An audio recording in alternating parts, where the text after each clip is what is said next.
Hello everyone, this is the last video of world history. इसमें हम कुछ keywords देखेंगे जिनको हमने ऑलरेडी अलग अलग सेशंस में डिस्कस करा है।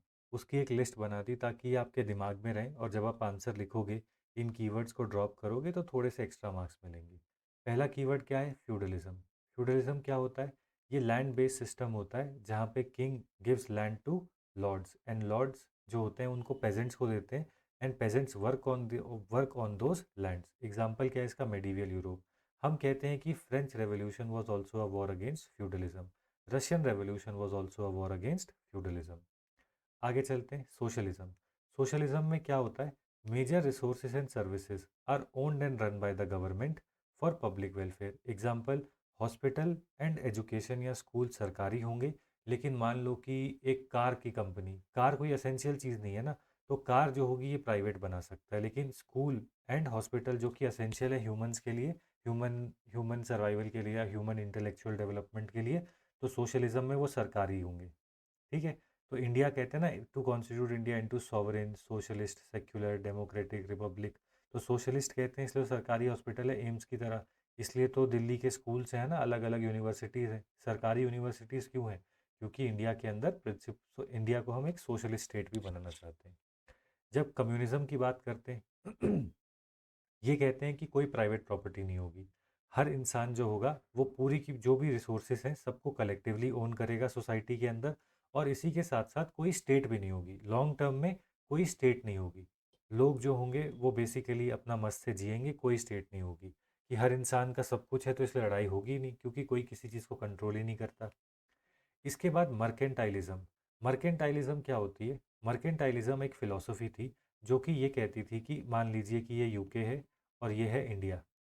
तो मर्केंटाइलिज्म ये कहती थी कि अगर यूके को प्रॉस्पेरिटी चाहिए तो इंडिया से इस तरफ गोल्ड का फ्लो होना चाहिए। वो कैसे होगा? मान लीजिए कि इंडिया से यूके में जा रहे हैं रॉ मटेरियल। ठीक है, रॉ मटेरियल जा रहे हैं, तो इसके लिए यूके ने पे किए 100 रुपये। यूके ने फिर इसको प्रोसेस किया और इंडिया में इसको बेचा, और कितने रुपए किया बेचा? 1000 रुपये का। है ना, उस समय करेंसी तो होती नहीं थी, तो ट्रेड किस में होगी? गोल्ड में। तो इसीलिए यूके की तरफ क्या आ जाएंगे? 900 रुपये के गोल्ड, 900 रुपये वर्थ ऑफ गोल्ड यूके में आ जाएगा, जिससे कि यूके में क्या आएगी? प्रॉस्पेरिटी आएगी। इसको कहते थे प्रिंसिपल ऑफ मर्केंटाइलिज्म। मर्केंटाइलिज्म के बाद क्या होता है कि धीरे धीरे 1857 में, 1857 नहीं, बैटल ऑफ प्लासे होती है, बैटल ऑफ बक्सर होती है, राइट, जो कि 1760s में होगी। फिर एंग्लो कर्नाटिक वॉर होंगी। तो बाय 1760s क्या होता है कि ब्रिटिश एक एरिया को कंट्रोल कर लेते हैं, है ना, पॉलिटिकली उस एरिया को कंट्रोल कर लेते हैं। तो वहाँ पे बेसिकली हम ये कहते हैं कि Bengal became the colony, Bengal became the colony of the British. समझ में आया? तो मर्केंटाइलिज्म के बाद क्या है? Colonialism. Direct political control and settlement by a foreign power over another land. Example, European colonies in Africa and India. इसके बाद जो अगला टॉपिक होता है वो होता है इंपीरियलिज्म। इंपीरियलिज्म क्या है? A powerful country controls another country politically and militarily. Example, British rule over India. तो इसके बाद क्या होता है?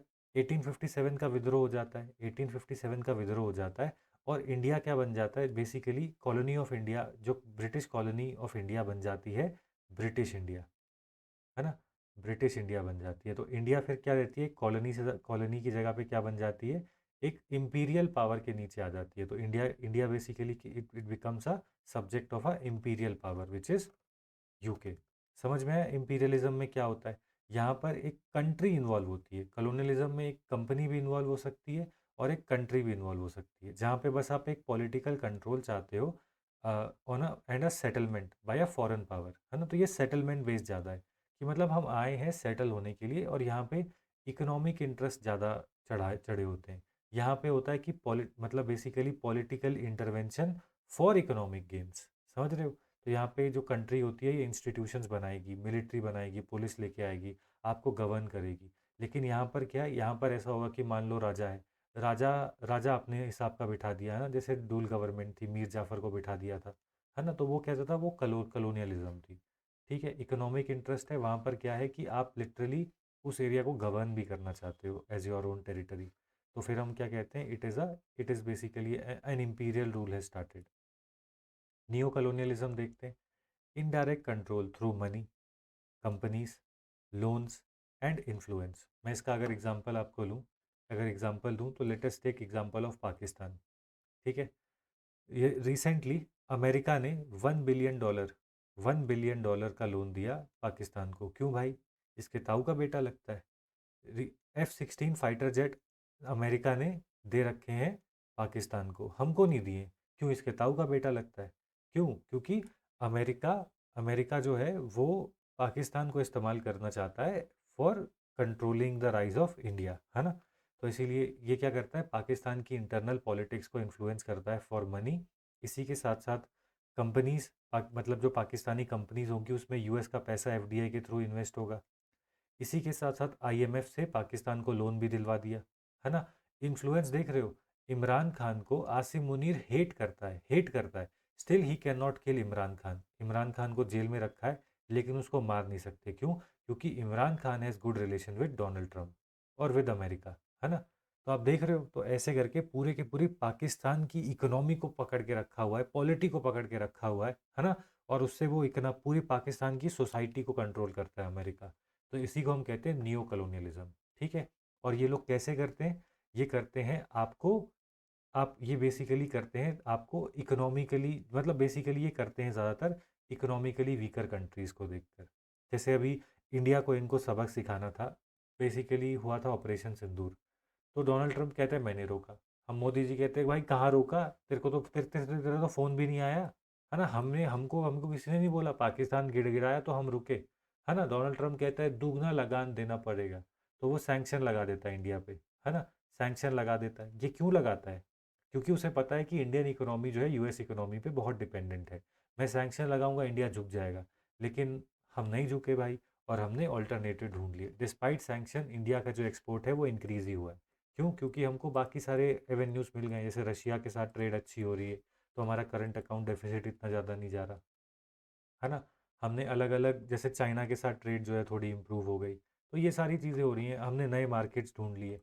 तो इसीलिए अब क्या हो रहा है अफ्रीका के अंदर, तो इसीलिए अब हमारा अमेरिकन रिलायंस होने के बावजूद we are able to survive, है ना। हमने ऑस्ट्रेलिया के साथ अग्रीमेंट कर लिया, टेपा कर लिया।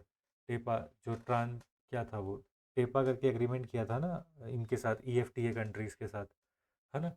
तो ऐसे करके हम मतलब बेसिकली यूएसए के प्रेशर के नीचे नहीं आ रहे। तो अब यूएसए कहता है कि वी विल अप्लाई 400% टैरिफ, है ना। तो देखते हैं अभी क्या करता है। तो let us see what happens, है ना। तो बस यही प्रेशर टैक्टिक्स होती हैं इन इन डेवलप्ड कंट्रीज़ के पास। इसीलिए इंडिया कहता है ना, इसीलिए इंडिया कहता है कि we want a multipolar world. What do we want? Multipolar world. कि कि मतलब इंडिया या फिर कोई भी कंट्री के पास इतनी पावर ना हो कि दूसरी कंट्री को वो कंट्रोल कर सके। एक फैक्ट है, कहीं पे लिखना, लिखने को हेल्प हो तो कहीं पे लिखना, लिखना वर्ल्ड यूजुअली इंटरनेशनल रिलेशन में काम आएगा लिखना। India wants a multipolar world, multipolar world, bipolar, bipolar Asia, bipolar Asia and unipolar, unipolar south Asia. कि वो चाहता है कि साउथ एशिया में एक ही डॉन हो, इंडिया चाहता है वो है हम। बाइपोलर एशिया मतलब पूरे एशिया में दो ही पावर्स होंगी, एक होगी चाइना एक होगी इंडिया। और मल्टीपोलर वर्ल्ड होना चाहिए, है ना। देख रहे हो कितना मतलब वो होता है, हिपोक्रेसी की भी सीमा होती है टाइप्स। ठीक है, यह सब लिख सकते हो आप मतलब, लेकिन कहाँ लिखना है वो तुम्हारी उस पर डिपेंड करता है ना। मैं तो बस पर्सपेक्टिव दे रहा हूँ। अब देखते हैं सोशलिज्म एंड कम्युनिज्म में डिफरेंस। ठीक है, यूपीएससी आप पूछ सकता है। सोशलिज्म ये कहती है कि मेजर इंडस्ट्रीज़ को सरकार चलाएगी। कम्युनिज्म कहती है कि सारी की सारी जो प्रॉपर्टी है वो सरकार की है, या फिर सोसाइटी कलेक्टिवली, कलेक्टिवली सोसाइटी की है और सरकार उसका केयर टेकर है। प्राइवेट प्रॉपर्टी यहाँ पे अलाउड है बट लिमिटेड है। जैसे अगर आप इंडिया में देखोगे तो आपके पास राइट टू प्रॉपर्टी जो था वो कहाँ पे आर्टिकल 300A में है। It is not a fundamental right, लेकिन अलाउड है बट लिमिटेड है प्राइवेट प्रॉपर्टी। यहाँ पे प्राइवेट प्रॉपर्टी अलाउड ही नहीं है। रोल ऑफ स्टेट स्ट्रांग है और एक परमानेंट स्टेट है। स्टेट काफ़ी स्ट्रांग है ना, अगर आप देखोगे तो भाई हमारा जो कोर्ट है, भाई कोर्ट ये भी डिसाइड करता है कि मंदिर में कौन जाएगा कौन नहीं जाएगा। जैसे शबरीमाला वर्डिक्ट था, यहाँ पे स्टेट विथर्स अवे। तो यहाँ पर क्या होता है कि स्टेट जो होती है वो थोड़ी सी मतलब एक टाइम के बाद बंद खत्म हो जाएगी, स्टेट विल एंड। ठीक है, और समाज में एनार्की होगी, मतलब कोई स्टेट नहीं है, कोई राजा नहीं है, सारी प्रजा ही राजा है। ठीक है, हर चीज़ कैसे होगी? कंसेंसस के साथ होगी। गोल क्या है? इनइक्वालिटी को कम करना है, वेलफेयर को प्रमोट करना है। ये कहते हैं कि क्लासलेस सोसाइटी होगी, मतलब हर इंसान के पास वेल्थ के टर्म्स में हर इंसान बराबर होगा। और स्टेटलेस सोसाइटी होगी। स्टेटलेस का मतलब क्या होगा कि कोई गवर्नमेंट नहीं होगी। मेथड क्या है? ग्रेजुअल है, कि धीरे धीरे इनइक्वालिटी कम करेंगे, धीरे धीरे जातिवाद खत्म होगा, धीरे धीरे मिडिल क्लास इंप्रूव होगी, धीरे धीरे भारत से गरीबी हटेगी, धीरे धीरे लोग जो होंगे वो डेमोक्रेटिक वैल्यूज़ को अडॉप्ट करेंगे। ये कहते हैं रेवोल्यूशन से ही हो जाएगा सब कुछ। एग्जाम्पल्स क्या है इसके? इंडिया है, स्कैंडिनेवियन कंट्रीज़ हैं, इसका क्या है? USSR and Maoist China. तो लेफ्ट विंग एक्सट्रीमिज़म जो हमारे भारत में होती है वो इस फिलॉसफी से है, इस फिलॉसफी से इंस्पायर्ड है, जिसको कि हमने ऑलमोस्ट तोड़ दिया, अपने आखिरी दिन देख रहा है। Hopefully it will end soon, है ना? और बस हो गया। And now we have finished world history. अब मैं, and now when I will meet you in some other course.